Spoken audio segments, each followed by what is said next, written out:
Venerable Samten asked me to share a story with you.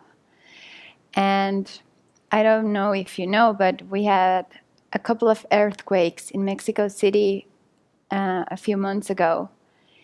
And I want to share a beautiful story about the earthquakes, because earthquakes have awful stories, but also have beautiful stories.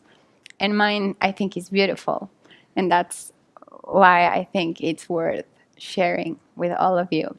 So when the first earthquake came, it was in the middle of the night, and it was pretty scary because we didn't expect it at all.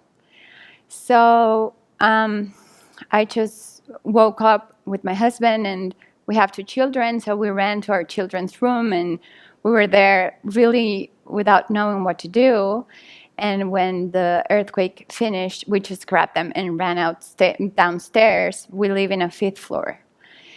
And it's a 16 floors building. So we were outside, and pretty much nobody knew what to do because we kind of forgot what to do.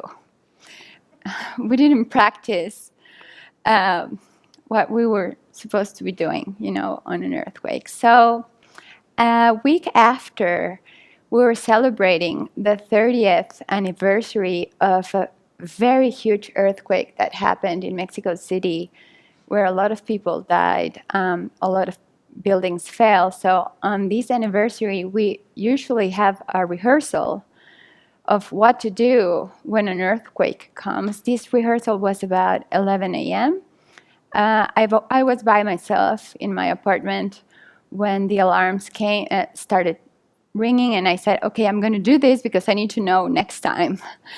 And I went downstairs. I was with all my neighbors learning what to do, and I got very anxious because they started sharing all these stories from the earthquake 30 years ago.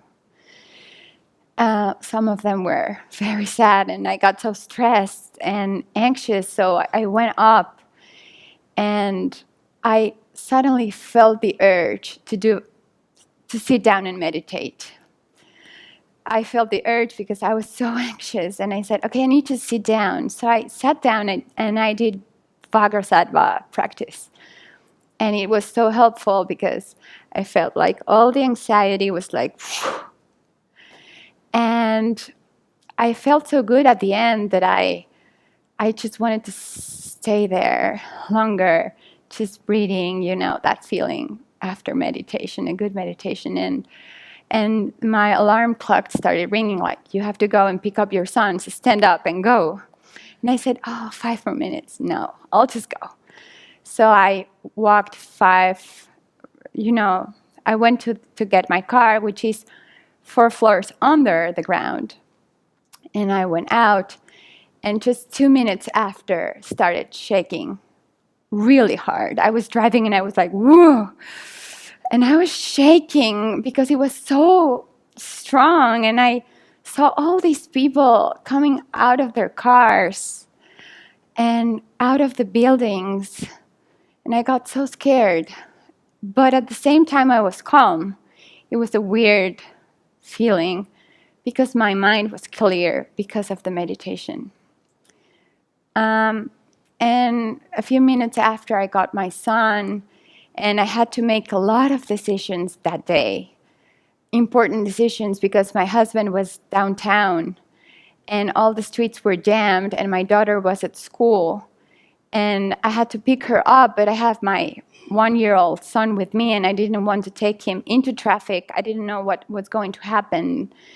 And I saw so much chaos around me, so many moms crying, some of them, and they didn't know what to do with their children, and so much confusion.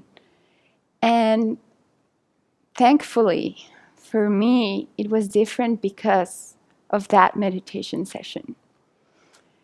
And yes, my conclusion, and this is the beautiful thing about this, I think, is that there's a lot of chaos around us and so much pain. And you never know when the time of death is coming. I saw it so close that day. It just suddenly was like, but when you have your practice with you, when you have the Buddha with you, inside of you, when you're stressed and you say, I'm going to sit down,